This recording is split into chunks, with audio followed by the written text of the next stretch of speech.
Boy, games sure were different in the 80s. Especially in Japan. I found this game, Kick Challenger Airfoot Yasai no Kuni no Ashi Senshi, which is quite a mouthful to say.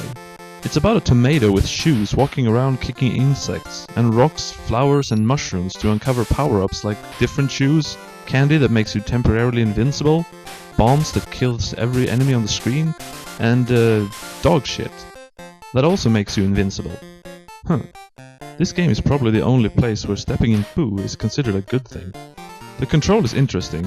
You press the A button to lift your feet one by one, point with the D-pad to where you want to go, and then the A button again to put your foot down, literally, and you alternate like that to move. It reminds me of Octodad, slightly. The B button makes the foot that's not on the ground kick, and you can kick in 8 directions. Under some of the stones and so on are portals that teleport you around to other areas, or in some cases backward to an earlier point in the stage.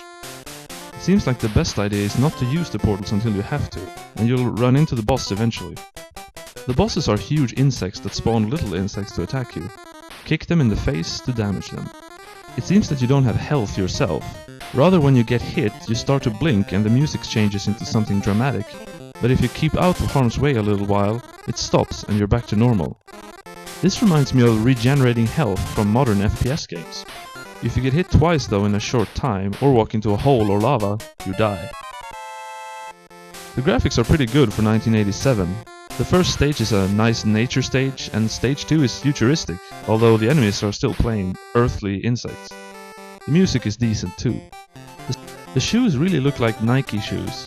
I wonder if the developer VAP had an advertising deal with Nike, or if they just added the logo on their own volition. That's about all there is to say, I guess. But I want to add that what annoys me about all Famicom Disk System games is that you always have to put in the A side first, then after you turn it on you have to flip sides after just the title screen to start playing. I know it has to do with space limitations on the disc, but I would have preferred to switch sides later on in the game instead of at the start all the time. Anyway, if you want a quite decent game that's different, then check this game out. They don't make them like this anymore.